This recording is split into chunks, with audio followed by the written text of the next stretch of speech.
오늘은 요한복음 6장 60절에서 71절 말씀을 통해 영생의 말씀을 곱씹으라, 영생의 말씀을 곱씹으라는 제목의 말씀을 나눌 때 말씀을 먹고 마시고 씹는 이 되새김을 통하여서 우리의 영혼이 나날이 자라가시는 모든 성도님 되시길 주님의 이름으로 축복합니다. 우리는 살다 보면 내 생각보다 다른 주위 사람들의 생각에 영향을 받을 때가 생각보다 많이 있습니다. 그래서 때때로는 내가 원하지 않은 것도 할 때가 있어요. 주위 사람들의 권명과 권유 때문이죠. 사람들은 따라합니다. 그래서 옛말에 속담에 친구 따라 강남 간다라는 말도 있죠. 즉, 옛날부터 사람들의 속성 중에 하나는 뭐냐면 주위 사람들, 친구 따라 행하는 특성이 있었습니다. 그런데 꼭 이렇게 선택을 하면 나중에 후회를 합니다. 왜 그럴까요? 친구 따라 주위 사람들 때문에 어쩔 수 없이 내가 원하지 않지만 하는 행동들은 왜 나중에 되면 꼭 후회를 하게 되는 것일까? 왜냐하면 대부분이 좋은 것이 아니라 좋지 않은 것을 따라하기 때문입니다. 우리는 좋은 것이 아니라 좋지 않은 것을 따라하는 성향이 있습니다. 미국 하와이 대학교에서 연구 결과에 따르면 부정적인 사람과 함께 있는 시간이 길어지면 길어질수록 같은 생각을 하게 된다라고 말합니다. 부정적인 사람과 함께 시간을 보내면 부정적인 사람의 표정, 자세, 화내는 방식, 동작까지 비슷해진대요. 즉, 사람은 타인의 부정적인 언행과 심리 상태의 영향을 받아 무의식적으로 흉내를 내게 되는 특성이 있다고 말을 합니다. 게다가 사람은 모든 사람에게 부정적인 것만 있지 않잖아요. 긍정적인 것도 있습니다. 긍정적인 것을 받아들이면 되는데 신기하게 긍정과 부정이 같이 있을 때 부정이 더 자극이 되기 때문에 부정적인 것을 배우게 된대요. 그래서 친구 따라 강남 가거나 주위 사람들의 견우에 따라 어쩔 수 없이 행동을 하게 되면 늘 후회를 하게 되는 거죠. 여기서 알 수 있는 사실이 있습니다. 사람들은 서로를 볼 때 긍정적인 모습보다 부정적인 모습을 닮아간다는 것이죠. 그래서 우리가 때때로 내가 생각하고 내가 품고 있는 마음가짐과 달리 부정적인 생각과 마음을 묵상하거나 주고받을 때 참 많이 있습니다. 다시 얘기할게요. 저도 살면서 제가 어떤 걸 볼 때 되게 긍정적인 생각을 가지고 있는데 제가 가까운 사람들에게 툭 내뱉는 말들은 생각보다 긍정적인 게 아니라 부정적인 반응일 때가 참 많이 있다는 것을 제가 상대방의 반응을 보고 알 때가 많이 있습니다. 나 그런 생각 아닌데? 즉, 우리는 끊임없이 부정적인 이야기를 주고받는 속성들이 있는 것이죠.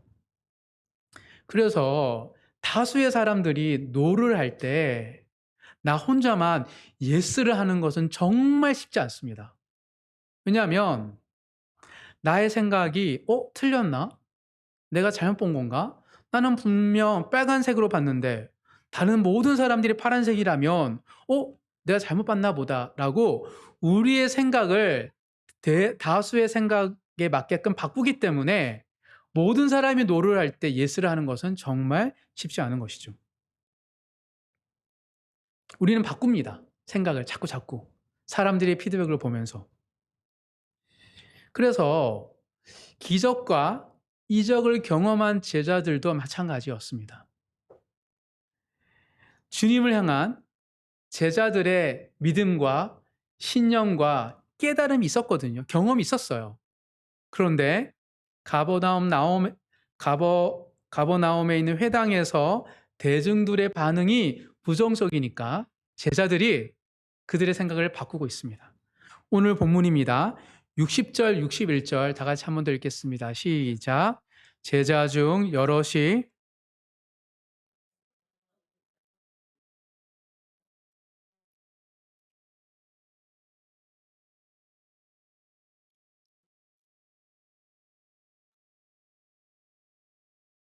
제자들도 수군거리고 있습니다. 불평한다는 거죠. 아, 왜 이런 말을 하시지? 이건 좀 아닌 거 아니야? 어느 순간 제자들도 예수님의 말씀에 불평하고 수군거리기 시작했습니다. 왜요? 가버나움에 해당했던 예수님의 고향 사람 대다수가 예수님에 대해서 부정적인 반응을 했기 때문입니다. 부정적인 여론에 영향을 받은 거예요. 결국 제자들은 어떤 선택을 합니까? 여기서 제자들이라 하면 12제자를 포함하여서 많은 예수님을 따라다녔던 많은 무리를 얘기합니다. 이들은 어떤 선택을 합니까? 66절 한 절 다 같이 읽겠습니다. 시작. 그때부터 그의 제자 중에서 많은 사람이 떠나가고 다시 그와 함께 다니지 아니하더라. 예수님을 따라다녔던 제자들이 많이 있었어요. 12제자는 주님이 선택해 부르신 사람들이고 그렇지 않아도 스스로 자발적으로 치유되고 회복되고 기적과 놀라운 귀신이 떠나가는 것을 보고 너무 놀라워서 따라다녔던 제자들이 많이 있었습니다. 근데 그들의 대다수가 이 순간부터 제자이기를 포기하고 주님을 떠났다라고 말하고 있습니다. 놀랍지 않습니까? 병든 자를 치유하시고 귀신 들린 자를 회복시키시고 오병의 기적을 보았음에도 떠나고 있어요. 왜 떠나죠? 고작 나는 하늘에서 내려온 떡이니 내 살과 내 피를 먹으라. 이 말을 듣고 떠나는 거예요. 믿겨지십니까? 아니, 예수님께서 제자들에게 이제부터는 가입 금액을 받을게. 돈 내, 매달. 라고 돈을 요구하신 것도 아니고, 그리고 너희들의 살과 피를 좀 내라. 내가 먹겠다라고 말씀하신 것도 아니고, 그리고 사람들을 너무 적으니까 각 사람이 할당량을 줘서 넌 이 마을, 저 마을과 사람 끌어와 모아. 라고 한 것도 아닙니다. 제자들에게는 그 어떤 불이익이 없었어요. 그런데 제자이기를 포기하고 있습니다. 단지 예수님의 고향 사람들의 부정적인 견해 때문에. 딱 하나예요. 여론이 바뀌었어요. 처음으로 부정적인 여론을 경험한 거예요. 만약 고향에서 가버나움에서 예수님 고향 사람들이 예수님 열광했더라면 예수님을 막 환대했더라면 아마 제자들은 떠나지 않았을 것입니다. 마치 미국 대통령 선거 때 지지 캠프에 가면 플랜카드, 모자, 티셔츠 입고 막 사람들이 막 열광하잖아요. 그럴 것을 기대했던 것 같아요. 만약에 예수님의 고향에서 지식 캠프처럼 열광하는 사람들을 보았더라면 아마 곳곳에 있었던 제자들은 예수님을 떠나지 않았을 것입니다. 그런데 그들은 부정적인 여론 앞에서 그들의 믿음과 신념과 그들이 본 것을 다 부정하고 있는 것이죠. 이처럼 대중의 반응은 무섭고 대단한 겁니다. 사람들은 자신의 신념과 믿음도 쉽게 저버릴 수 있어요. 이것이 대중의 힘입니다. 여기에서 우리 모두가 가지고 있는 문제가 무엇인지가 드러납니다. 우리는 생각보다 내 주위 사람들, 직장 동료들, 또 세상의 대중적인 것들에 대해서 영향을 많이 받아요. 군중심리, 대중심리죠. 그래서 조금이나마 교회에 대해서 안 좋은 이야기가 이슈가 되면 마치 부끄러워요. 우리가 우리 교회를 자성하고 그런 것을 바르게 보는 것도 필요하지만 그 몇몇의 사람들의 이야기가 대중들의 부정적 여론으로 바뀐 것을 보고 나의 믿음과 나의 경험조차도 마치 없는 사람처럼 여길 때가 많이 있는 거예요. 또 우리는 우리의 환경과 상황에 따라서 매우 쉽게 흔들립니다. 금방 믿음으로 고백했다가 조금만 나의 형편과 나의 건강과 나의 상황이 안 좋아지면 금방 믿음이 사라지는 것들을 경험하게 되는 것이죠. 이것이 우리의 문제입니다. 그래서 성도들이 생각보다 언제 실족하냐면 말씀을 듣고 실족을 해요. 나름 이런 상황 속에서 내가 믿음을 지키려고 주를 지키려고 막 애썼는데 십자가를 지라고 그러는 거예요, 주님께서. 회개하라는 거예요. 아니 나 정도 내 주위 사람들 보면 나 정도의 믿음을 가지고 도덕적인 마음을 가지고 살아가는 사람이 없는데 나보고 더 헌신하라고? 그때 실족을 해요. 놀랍지 않습니까? 성도들이 실족하는 이유가 말씀이요. 왜 그러냐면 영적으로 미성숙한 사람들은 주님의 말씀을 듣고 실족하는 것이 당연하기 때문입니다. 그럼 우리가 믿음이 자라야 되는데 어떻게 자랄 수 있을까요? 성장하고 싶다라는 갈망으로 자랄 수 있나요? 아닙니다. 성장하고 싶다라는 갈망만으로는 성장이 안 돼요. 성장하는 방법을 알아야 돼요. 성경에서 알려주신 성장하는 비결을 알을 때 그리고 그것을 실천할 때 비로소 믿음이 자라는 것입니다. 떠나라고 하는 제자들에게 하신 예수님의 말씀과 오늘 본문에서 그리고 남은 제자들의 고백을 통하여서 견고한 신앙으로 성장하기 위한 세 가지 방법, 비결에 대해서 함께 살펴볼 때 변화되지 않는 나의 모습을 뒤돌아보면서 변화와 성장의 계기가 되는 말씀 되기를 간절히 소망합니다. 크게 세 가지로 살펴보도록 하겠습니다. 성장하는 믿음, 자라는 믿음, 성숙한 믿음은 첫 번째, 예수님의 제자로 남기를 결단합니다. 항상 예수님의 제자로 남아 있습니다. 떠나지 않아요. 예수님은 불만과 불평으로 수군거리는 제자들에게 이렇게 반문하십니다. 62절입니다. 62절 다 같이 읽겠습니다. 시작.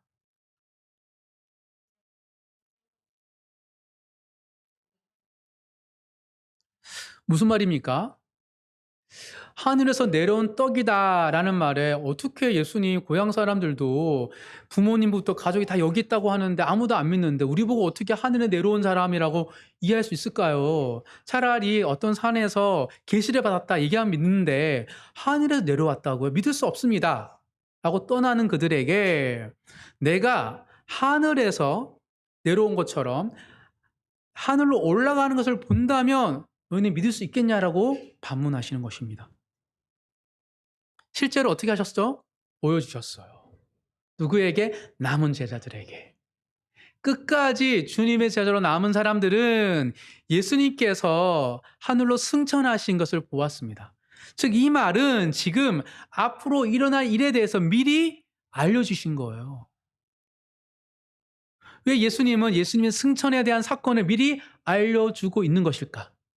왜 그렇죠? 왜 예수님은 떠나려고 하는 제자들에게 예수님이 나중에 승천할 사건에 대해서 미리 알려주시면서 그들에게 남으라고 얘기하는 것일까요? TV 드라마나 예능을 보다 보면 한 편이 끝나고 그리고 다음 편이 일어날 일을 맛보기로 보여주죠.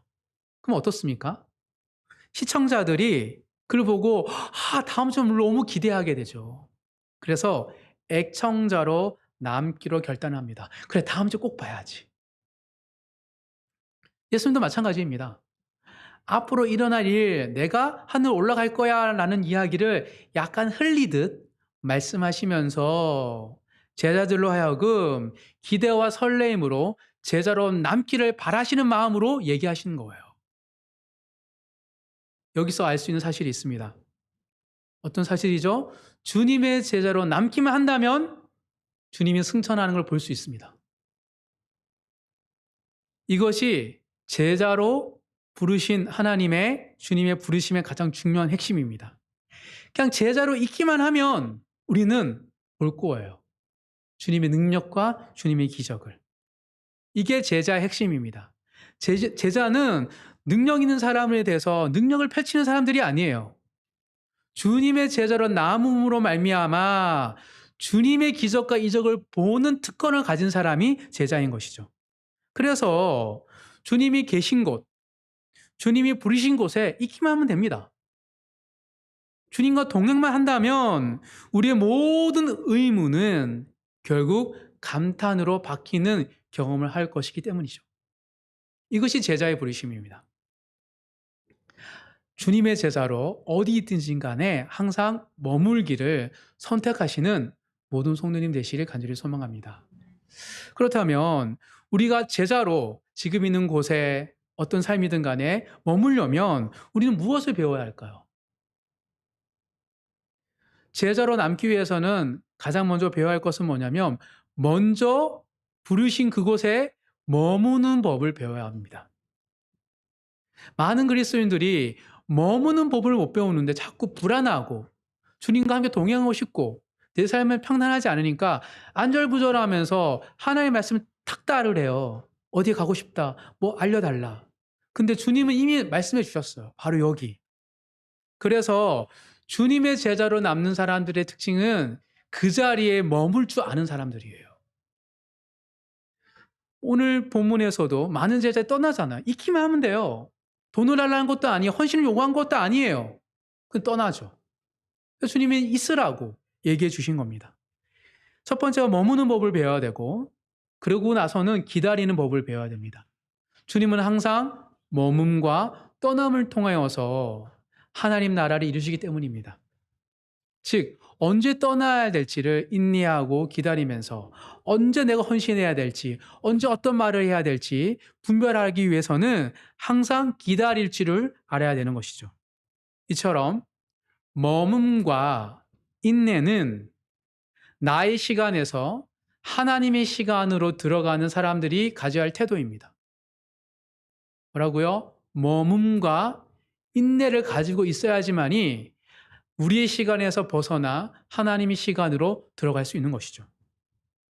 머물지 못하고 기다리지 못하는 사람들은 결국 주님을 떠나기 마련입니다. 그래서 주님의 관점에서, 때로는 목회자의 관점에서 이제 믿음이 성장할 만한데 자꾸 불안하고 초조하고 또 다른 것을 찾는다고 선택할 때가 참 많이 있습니다. 저도 그렇고 많은 그리스도인들이 그래요. 그래서 제자 훈련을 할 때 1년을 잡는 이유가 그거예요. 안절부절하거든요. 몇 번이나 붙잡아요. 성경을 일독 못했습니다. 뭘 못했습니다. 전 자격이 없습니다. 다시 하겠습니다. 제가 신대원 다닐 때 여러 가지 이슈가 있어서 너무 힘들어서 한 과목을 이제 레포트로 대체했거든요. 데모하고 시위하면서. 근데 레포트로 대체하면 이제 학점을 주는데 안 냈더니 교수님이 전화 왔어요. 그래서 이런 마음으로 한 번도 수업도 안 듣고 이 시위와 데모하다가 학교가 다 같이 했거든요. 근데 이거를 레포트 대체하는 건 아닌 것 같습니다. 저는 다시 해야 될 것 같습니다. 했더니 교수님이 전도사님 내년에는 내년에 할 일이 있습니다. 내세요. 그래서 그냥 이만큼 썼거든요. 그냥 몇 자리 D를 주시더라고요. 대충 썼더니 패스를 하게 해주신 거예요. 정말 고마워요. 정말 정말 고맙다는 생각이 들었습니다. 즉 하나님의 시간으로 들어가는 것은 머물고 인내할 줄 알아야 됩니다. 근데 그걸 못하는 나에게 앞서 길을 걸어갔던 선배들이 알려주신 거예요. 그래서 믿음이 성장하는 사람들은 항상 머물 줄 알고 기다릴 줄 아는 것이죠. 주님은 우리를 부르실 때 은혜 가운데 부르시잖아요. 떠날 때도 은혜 가운데 떠나게 하십니다. 항상 제가 물어보는 말들이 있어요. 제자훈련 받을 때 어떤 것을 결정하고 떠날 때 주님 은혜가 있는가? 그렇게 묵묵히 주님의 제자로 머물고 기다릴 줄 아는 것이 너무 중요한 것입니다. 그러면 하나님의 기적과 하나님의 이적을 경험하기 때문입니다. 수많은 일들이 있습니다. 제자들에게. 우리 한 에피소드만 찾아보도록 하겠습니다. 사도행전 3장입니다. 끝까지 주님의 제자로 남은 자들에게는 이런 일들이 일어납니다. 일상적으로.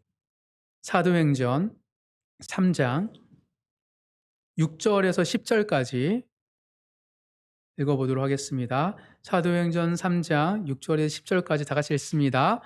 베드로가 이르되 은과금은 내게 없거니와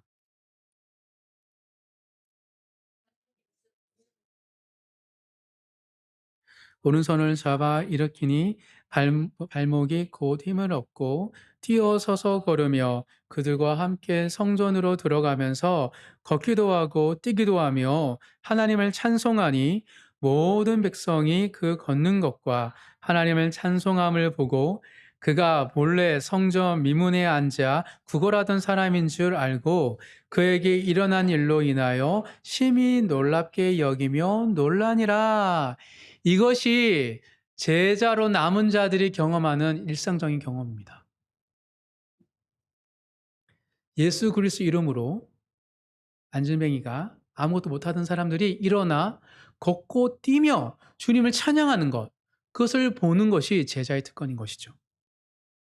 실제로 베드로와 12제자들의 삶 속에서는 고난과 환난과 순교가 있었지만 그들의 일상에 예수 그리스도의 이름으로 말미암아 변화되고 치유되고 뛰노는 것들을 보는 은혜가 있었습니다. 사랑하는 성도 여러분, 인생을 살다 보고 그리고 신앙생활을 하다 보면 자꾸 의문이 들 때가 있습니다. 이게 맞나? 왜 고난은 사라지지 않고 내 삶은 현통하지 않지? 뭔가 탁탁탁 진행되지 않지? 다른 누군가에게 간증하고 자랑할 만한 것들이 왜 안 생기지? 왜 아프기만 하고 자꾸 내 삶의 비전과 꿈은 희미해지기만 하지? 라는 의문이 들 때가 참 많이 있습니다. 그래서 분명 이곳에, 이 회사에, 이 자리에 주님이 응답해서 왔는데, 그리고 실상 주님의 은혜가 많이 있는데, 또 불구하고 불안하고 초조해서 또 다른 것을 선택할 때가 참 많이 있습니다. 그때 우리에게 필요한 것은 주님의 제자로 남는 것, 그 자리에 머무는 것이 우리에게 필요합니다. 그리고 머물 때는 기다리는 거예요. 하나님 때에 하나님 방식으로 하나님 이루실 것을. 말로는 하나님 때 하나님 방식 요구한다고 하지만 부지런히 우리의 생각과 우리의 술수를 부릴 때가 너무 많이 있지 않습니까? 주님은 그때 끊임없이 말씀하십니다. 기다리라고. 그래서 이곳이 바로 지금 있는 그 자리가 주님이 부르신 곳이고 주님이 함께 하시는 곳입니다. 언제 어디서나 어떤 곳에 있든지 간에 머물과 인내를 통하여서 주님의 제자로 살아가기를 믿음을 결단하는 모든 성도님 되시길 주님 이름으로 축복합니다. 이것이 첫 번째 비결입니다. 믿음이 성장하는. 두 번째, 실족하고 넘어지고 그런 신앙이 아닌 나날이 성장하여서 견고한 신앙이 되기 위해서는 두 번째, 항상 성령으로 분별해야 합니다. 성장하는 믿음의 비결은 성령으로 분별합니다. 나의 생각도 아니고 다른 사람 평가도 아닙니다. 그것들 하고 나서 항상 마무리는 성령으로 묻고 기도하며 분별하는 것이죠. 오늘 본문입니다. 63절에서 65절까지 다 같이 읽겠습니다. 살리는 것은 영이니 육은 무익하니라.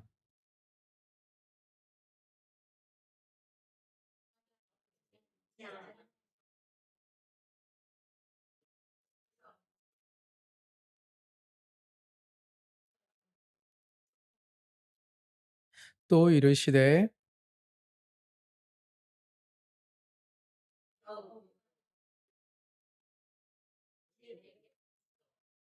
하시니라. 하나님이 영이신 성령을 통하지 않고서는 우리는 아무것도 알 수 없습니다. 신앙의 본질은 철저하게 하나님의 영에 있기 때문이죠. 예수님 당시에 수많은 유대인과 헬라인이 있었습니다. 근데 항상 뭐라고 얘기했죠? 유대인들은 표적을 구하고 믿을 수 있는 표적을 달라고. 그 헬라인들 뭐라 그랬습니까? 지혜를 찾았습니다. 그게 지혜냐고. 아니, 유대인들이 표적을 구했는데 예수를 믿지 못합니다. 도대체 어떤 표적을 봐야지 믿을 수 있죠? 죽은 자를 살리고 강포를 잔잔케 하시는 주님을 봤잖아요. 도대체 어떤 표적을 유대인들은 기다리고 있었던 것일까요? 헬라인은 지혜를 탐구합니다. 근데 예수님은 바리새인과 서기관들, 기타 많은 사람을 만날 때 말로 주님을 대적한 자가 없었어요. 도대체 어떻게 말을 해야지 지혜로운 사람일 수 있을까요? 말이 안 맞습니다. 가장 표적을 많이 행하셨고 가장 지혜로우신 하나님의 아들이 왔는데도 불구하고 사람들은 표적과 지혜로 예수님 믿지 않는다라고 말을 하고 있는 것이죠. 그런데 그 유대인과 헬라인 중에서도 성령으로 충만한 자들은 예수님을 보고 표적과 가장 큰 표적과 가장 큰 지혜가 있다라고 말을 하고 있습니다. 그래서 예수님을 믿고 따르는 것이죠. 즉 사람이 예수를 믿고 주님의 제자로 살아가는 것은 철저하게 성령의 유무와 상관이 있습니다. 더불어 성령이 얼마만큼 내 삶을 지배하느냐에 따라서 주님의 제자로 머무는지 아니면 쉽게 좌절하고 절망하는지가 달려 있는 것이죠. 그래서 예수님께서는 남은 제자들에게, 12 제자들에게 또 기타 여러 제자들에게 이렇게 말씀하셨습니다. 요한복음 16장 찾아보겠습니다. 요한복음 16장. 요한복음 16장 7절 다 같이 읽어보도록 하겠습니다. 시작. 그러나 내가 너희에게 실상을 말하노니 내가 떠나는 것이 너희에게 유익이라. 내가 떠나가지 아니하면 보혜사가 너희에게로 오시지 아니할 것이요 가면 내가 그를 너희에게 보내리니. 여러분 제자들의 입장에서 어떻을까요? 그토록 많은 사람이 떠났잖아요. 그래서 나름 내가 떠나지 않으려고 부단히 노력했는데 뭐라 그래요, 예수님께서? 예수님이 떠나는 게 유익하다고 말을 하고 있습니다. 아니, 여기까지 내가 오려고 그 많은 순간과 어려움과 유혹 앞에서도 이겨서 끝까지 떠나지 않고 왔는데 주님이 떠나신대요, 갑자기. 어? 되게 충격적이고 서운한 말씀이지 않을까요? 근데 왜 이렇게 말씀하시죠? 주님을께서 떠나야지만 누가 온다고? 성령이 오기 때문에 너에게 더 유익이라고 말씀하고 계십니다. 성령은 어떤 분이시죠? 성령이 오게 되면 어떤 일이 일어납니까? 요한복음 16장 13절, 13절, 13절 다 같이 읽겠습니다. 시작. 그러나 진리의 성령이 오시면 그가 너희를 모든 진리 가운데로 인도하시리니 그가 스스로 말하지 않고 오직 들은 것을 말하며 장래일을 너희에게 알리시리라. 예수님이 떠나고 성령이 오시면 성령 우리 안에 계시잖아요. 우리를 진리 가운데 인도하신대요. 더불어 장래에 일어날 일을 알려주신대요. 무슨 말입니까? 망망대해와 같고 광야 같은 인생길 속에서 우리가 어디를 향하여 가야 할지를 알려주신다는 거. 그러니까 이 세상을 감당하고 이길 수 있는 힘과 능력을 성령이 주시는 거죠. 지혜와 명철을 주셔서 어떤 형편에 처하든 어떤 어려움이 있든지 간에 기도하고 구하고 찾다 보면 성령께서 새 길을 열어주셔서 형통하고 제자의 길을 걸을 수 있도록 인도해 주신다고 말하고 있는 것입니다. 사랑하는 성도 여러분, 어떤 순간이든 간에 특히 힘들고 어려울 때일수록 성령 충만을 간구하시기를 바랍니다. 길이 있습니다. 하나님의 계획이 있습니다. 하나님 뜻이 있습니다. 우리가 성령께 묻고 구하지 않아서 안 보일 뿐이지 오히려 주님께서 비전을 주시고 소망을 주셨는데 내 삶이 어둠이라면 성령 충만한 삶을 살 수 있도록 우리 삶을 새롭게 빚어가는 과정입니다.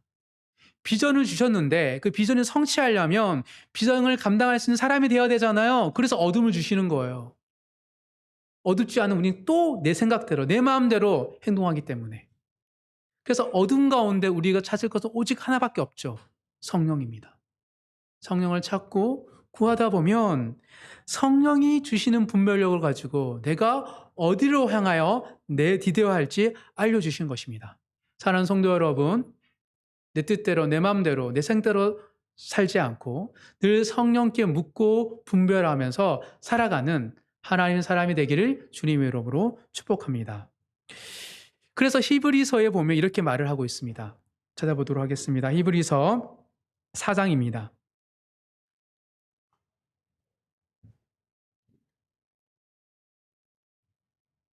음. 죄송합니다. 히브리서는 좀 이따가 찾아보도록 하겠습니다. 이게 두 번째 우리가 성장하는 비결입니다. 성령으로 분별하는 것. 세 번째 는 성장하는 믿음의 비결 세 번째는 영생의 말씀을 곱씹으라는 것입니다. 뭐라고요? 영생의 말씀을 그냥 한번 먹는 게 아니고 지난주에 먹으라 그랬잖아요. 이제는 먹고 곱씹는 거예요. 마치 대세김질 하는 것처럼. 오늘 본문입니다. 66절부터 69절까지 66절부터 69절까지 읽겠습니다. 시작. 그때부터 그의 제자 중에서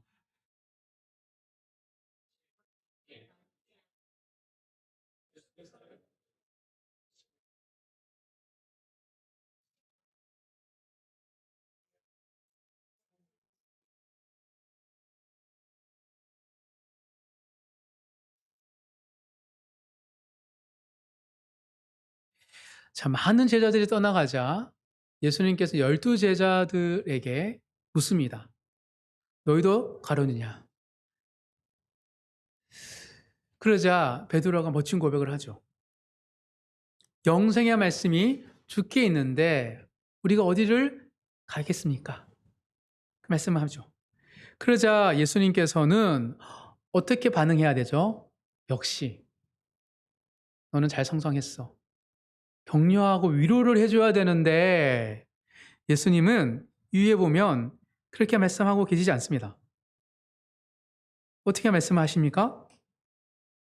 70절, 71절 읽어보도록 하겠습니다. 다 같이 읽겠습니다.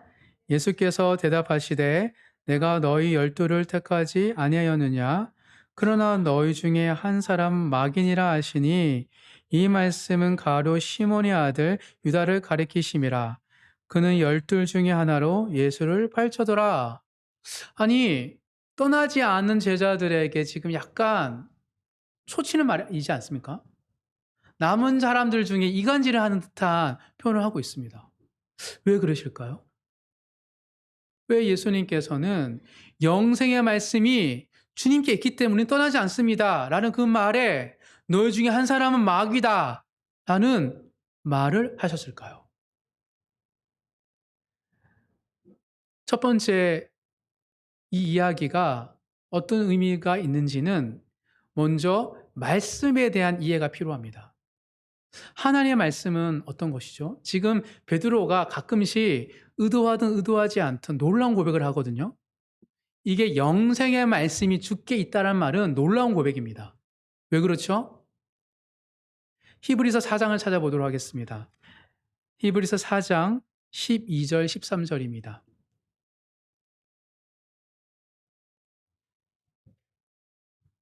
히브리서 4장 12절 13절에 보면 말씀에 대한 이해가 있습니다. 다 같이 읽겠습니다. 시작. 하나님의 말씀은 살아있고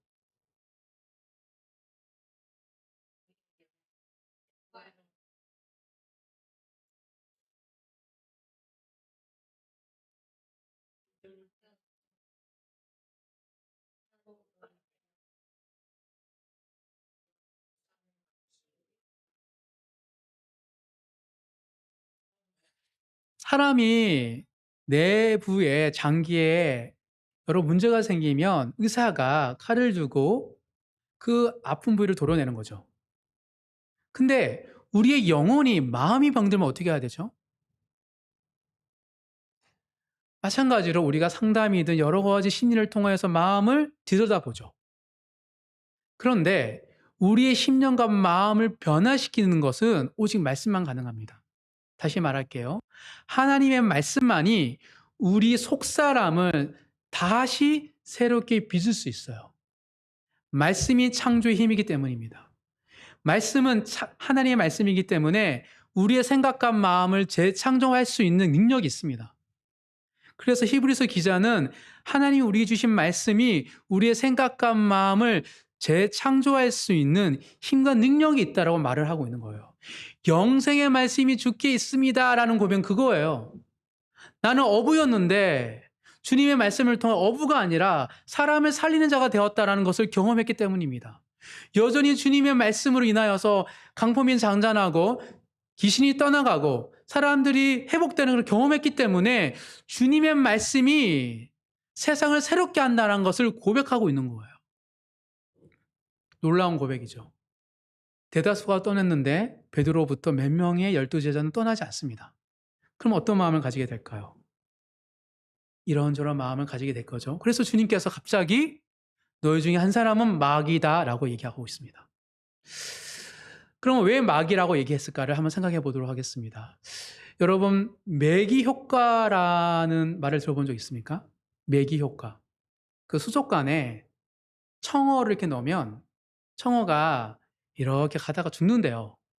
근데 그 안에 청어를 잡아먹는 메기를 넣잖아요. 그럼 대부분의 청어가 살아있다고 합니다. 실제로 북유럽에서 17세기, 18세기에 청어가 많이 팔렸어요. 청어를 잡아서 소금으로 절였는데 근해에서 잡다가 북해 근해에서 너무 많이 사람들이 수요가 많으니까 약간 먼 바다에 나가야지만이 청어를 잡을 수 있었대요. 그러다 보니 먼 바다 청어를 잡고 어부들이 수족관에 수조에 넣어서 올 때 보면 많이 폐사하는 거예요. 근데 유독 노르웨이 한 어부만이 가져오는 청어가 다 살아있는 거예요. 그래서 사람들이 물어봤대요. 안 알려준 거예요. 그러다가 그 어부가 죽고 나서 그 어선에 봤더니 메기 한 마리가 있었던 걸 보고 메기 효과를 발견했다라고 말을 하고 있습니다. 예수님은 지금 남은 제자들에게 마치 메기 효과처럼 이야기를 하고 있는 거예요. 교만하지 않게. 영생의 말씀이 내가 있다는 걸 알고 있어. 하지만 너희 중에 한 사람은 마귀야. 그때 우쭐거릴 수 있는 제자들의 마음속에 어쩌면 내가 주님을 배반한 자가 되지 않을 수도 있지 않을까라는 생각을 가지게 된 겁니다. 그리고 영생의 말씀 이미 내가 알고 있다는 생각에 나태하고 게으르게 살 수 있었는데 불구하고 그럴 수 없었던 거예요. 특히나 살다 보면 유혹을 당하고 많이 함께했던 친구들처럼 떠나는 친구도 있었는데 나도 떠날 수 있는 그 유혹 앞에서 마음을 다잡고 유혹을 이겨내면서 말씀을 붙들 수 있었던 것이죠. 즉 이미 생명의 말씀이 나에게 소유된 것이 아니라 끊임없이 나는 말씀을 먹어야 하는 하루의 만나, 오늘 만나를 먹었다고 내일 만나를 먹지 않아서 살 수 있습니까? 그렇지 않습니다. 매일에 만나야 돼요. 주님은 우리에게 하늘에 내려온 떡으로 주셨는데 한 번 먹고 주님이 필요 없습니까? 그렇지 않습니다. 제자들도 매일 주님이 필요했고 주님은 먹어야 했고 겸손하게 생명의 말씀이 정말 나에게 피와 살이 되고 있는지를 점검해야 했던 것이죠. 그래서 영생의 말씀이 주께 있다라는 말을 하시니 주님께서는 매기효과처럼 그 말을 인정해 주시면서 하지만 깨어 있어라라고 말하고 있는 것이죠. 이것이 바로 주님이 사용하셨던 제자들의 훈련의 방식입니다. 말씀을 먹고 주님과 함께 동행하며 그걸로 만족하는 것이 아니라 늘 주님 앞에서 깨어서 기도하면서 말씀을 곱씹는 삶으로 그들이 살 수 있도록 이끌어 주신 것이죠. 그래서 남은 제자들은 그냥 남는 것만으로도 그들이 여건과 한력 이겨낸 것이 아닙니다. 끊임없이 두렵고 떨림으로 주의 말씀을 따랐고 순종했고 실천했고 살아왔기 때문인 것이죠. 사랑하는 성도 여러분, 우리도 다 마찬가지입니다. 우리가 이 자리에 있는 것, 부름받은 것, 특별한 주님의 은혜가 있습니다. 때때로 그 하나님의 은혜가 있어서 자부심을 가지고 있습니다. 하지만 주님은 우리에게 매기효과처럼 그것만으로 만족할 수 없는 환경 속에 몰고 가시죠. 그래야지 우리가 세상에서 죽지 않고 주님이 다시 오실 그날 살아있는 사람으로 주님을 맞이할 수 있기 때문입니다. 말씀을 정리하겠습니다. 살다 보면 주위 사람들의 영향을 받고 대중의 견해에 따라 흔들리기 마련입니다. 하지만 실족하고 넘어지지 않는 사람들이 있습니다. 그런 사람들은 성장하는 믿음을 가지고 있는 사람들입니다. 믿음은 성장할 때 견고해질 수 있습니다. 그런데 성장을 갈망한다고 성장하는 것이 아닙니다. 성장하는 법을 알고 그대로 실천해야지 성장할 수 있는 것이죠. 오늘 본문에서는 세 가지 성장하는 비결에 대해서 이야기하고 있습니다. 첫 번째, 예수님의 제자로 항상 그 자리에 머물고 주님의 때를 기다려야 한다는 것이죠. 두 번째로는 뭐든지 성령으로 해석하고 분별해야 한다는 것입니다. 마지막 세 번째는 말씀을 곱씹으면서 내가 받았던 은혜와 내 안에 해결됐던 제약된 것들을 서로 나누고 묵상해야지만이 우리가 살 수 있다고 말하고 있습니다. 때로는 서로의 모습이 우리를 비추는 거울이며 서로의 실패와 어려움이 우리에게는 반면교사가 되는 것입니다. 그래서 주님께서 너희 중에 한 사람은 막인이라고 말씀하신 것입니다. 주님은 우리가 끝까지 살아있는 믿음으로 살아가기 원하시기 때문에 공동체로 부르셨고 우리의 연약함과 나약함을 다 허용하시면서 우리를 이끌고 계심을 믿고 따르시는 모든 성도님 되시길 주님 이름으로 축복합니다. 늘 성장하는 믿음으로 살아가는 사람은 모든 의문이 감탄으로 바뀌게 될 줄 믿습니다. 그 고백을, 그 찬양을 올려드리는 우리 모든 성도들의 삶이 되기를 주님 이름으로 축복합니다.